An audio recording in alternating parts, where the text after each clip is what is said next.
He lifted her high in the air, he sniffed and roared and smelled her there. As Tyrion watches the sellsword Chigon butcher his horse, he chalks up another debt owed to the Starks. The mare was a gift from his brother Jaime for his 23rd name day. The sellsword Bronn tells Tyrion that none of them will go hungry, but Tyrion replies that he does not like eating horse, particularly his own horse. Bronn responds that the Dothraki like horse better than other meats. Tyrion reflects that maybe his horse is the lucky one, since he has many more cold, hard days ahead of him. As he walks away from the sellswords, Tyrion thinks back bitterly to the night at the inn. When they took him captive, his guard Jick had gone for his sword, but Tyrion had stopped him, knowing that it would only get them killed. Lady Catelyn showed the wounds on her hands all around, claiming that they had been caused by Tyrion's dagger during an attack on her son. All the people in the inn, who had been friendly enough before, started screaming for his death. With only his men Jick and Morrick to defend him, Tyrion had no choice but to surrender. His other companion Yoren, being of the Night's Watch, was sworn to take no part in such matters. Lady Catelyn stated often and loudly that they were taking Tyrion to Winterfell for justice. Tyrion had looked over the crowd and seen that things were not as bad as they seemed. Of all the roughly 50 men in the common room, Catelyn Stark roused only a bare dozen. He announced that anyone who reported his capture to his father would get a rich reward. Sir Roderick then ordered the crowd to remain silent, and had Tyrion struggled not to laugh at the thought that Sir Roderick was fool enough to believe they would. Lady Catelyn then asked for help in bringing Tyrion to Winterfell, and was rewarded with several recruits. As they bundled him out of the inn, he was not afraid, sure that they would never get him to Winterfell. Then they pulled the hood over his eyes and made a hard gallop through the rain, away from the inn. It was dawn, and the rain had stopped when they finally pulled the hood off Tyrion, and he saw they were on the high road to the Eyrie, not the King's Road to Winterfell, and lost hope. Any pursuit would be looking in the wrong direction, and these were the lands of the late Jon Arryn, and his wife Lysa was a Tully. What was more galling than the abduction was that Lady Catelyn had outwitted him. He was spared the hood after that, and after a second night they no longer bound his hands. Still later they hardly bothered to guard him at all. There was nowhere for him to go. The terrain was harsh and wild, and the road was no more than a stony track, and the mountains contained Shadowcats and the dangerous Vale Mountain clans. As they travel, Tyrion makes sure to remember the names of all his captors so that he can properly pay them back. A Lannister always pays his debts. He has a particular enmity towards the singer Marillion, who he blames for the whole mess, and who is currently looking for words that rhyme with imp for a song about this adventure. Catelyn, Sir Roderick, and several others are discussing their situation and the pursuit by the Lannisters when Tyrion breaks in with the comment that there is small chance the pursuit will catch them. Curliket snaps that Catelyn did not ask his views, but Catelyn allows him to speak. Tyrion explains that any pursuit will be heading up the neck, not towards the Eyrie. He states that they will find no help until they reach the Vale, and that at their current pace they will only lose more mounts, which burdens the others more. The pace could also very likely cause Tyrion's death, which Catelyn obviously does not desire. Catelyn replies that Starks are not murderers, and Tyrion states that he is also no murderer. He follows up by telling her that he is not stupid and would not arm a common footpad with his own blade. For a moment Tyrion can see doubt in Catelyn's eyes, but she asks why Littlefinger would lie. Tyrion replies that lying is in Littlefinger's nature, and mentions how the man often boasts of taking Catelyn's maidenhood, which Catelyn angrily denies.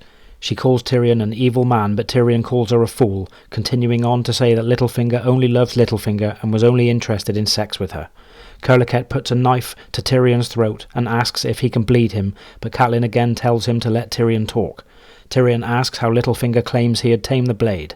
Catelyn explains that he won the dagger from Littlefinger at the tourney where the Knight of Flowers unhorsed his brother. The cry of a lookout interrupts them, alerting them to incoming riders, and Catelyn immediately arranges the defence. Tyrion screams to Catelyn to arm him and his serving men because she will need every man. Both he and Catelyn know that the mountain clans, who are perfectly happy to slaughter each other, will slaughter Lannister and Stark alike. Larys slides down the ridge with the news that there are around 25 men, milksnakes or moon brothers. Sir Willis Woad asks Marillion for help with his breastplate, but the singer freezes with fear. Instead, Morrick springs to his assistance. Tyrion pleads again with Catelyn, insisting that she cannot afford to waste men guarding them. At her request, he gives his word that he will put down the weapons when the fight is finished, and she orders them armed. Morrick arms himself with a bow, being better with it than a sword, and Bronn offers Tyrion a double-bladed axe. When Tyrion comments on his inexperience with an axe, Bronn tells him to pretend he is splitting logs. Tyrion joins Marillion in his hiding place. Marillion whines that he is a singer and wants no part of the fight, but Tyrion forces his way in. The clansmen boil into sight, armed with a wide variety of weapons and led by a towering man in a shadow-skin cloak armed with a great sword. The knights and sellswords meet the charge. As the others shout Winterfell and Harrenhal, Tyrion has to repress an urge to stand up and shout Casterly Rock. From his hiding spot, Tyrion sees Bronn charge through the clansmen, cutting through foes left and right, while Sir Roderick hammers the leader. Marillion shrieks when a rider leaps over them. When the rider turns, Tyrion charges and cuts the horse neck so that the rider and his horse fall together on top of Marillion. Tyrion then buries his axe into the man's neck and uses the opportunity to crush Marillion's fingers with a boot. For the rest of the battle, Tyrion keeps on the fringes, leaping out to cut at the legs of horses and kill wounded men, taking a helm from one. Tyrion watches Jick get himself killed, then comes across Curlicut's body and helps himself to the man's dagger. Then he hears a woman scream. Tyrion goes to aid Lady Catelyn, even as he thinks that he should let them have her. Tyrion gets the first man in the knee, and Catelyn kills a second as he reels from a blow by Tyrion. The third man makes a quick retreat, and the fighting is over.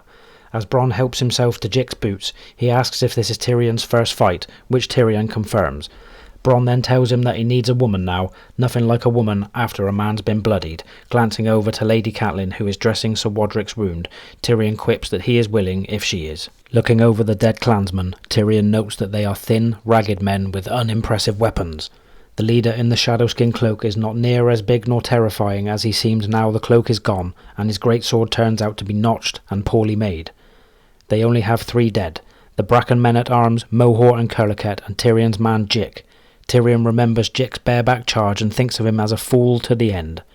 Sir Willis Wode urges that they must proceed in haste before more clansmen arrive, but Lady Catelyn wishes to pause to bury the dead. When Sir Willis points out that the soil is too stony for graves, Catelyn suggests they gather stones for cairns. Bronn tells Catelyn that she can do as she likes, but that he and Chiggin have better things to do than pile rocks, such as breathing. When Sir Roderick agrees with Bronn, an angry Lady Catelyn agrees and they ride on.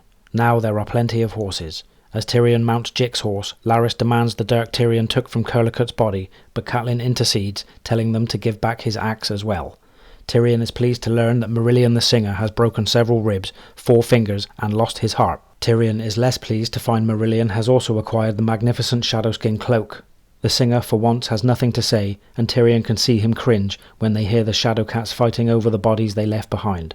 He trots up to the singer and taunts that Craven rhymes nicely with Raven, and then he moves up to ride next to Lady Catelyn.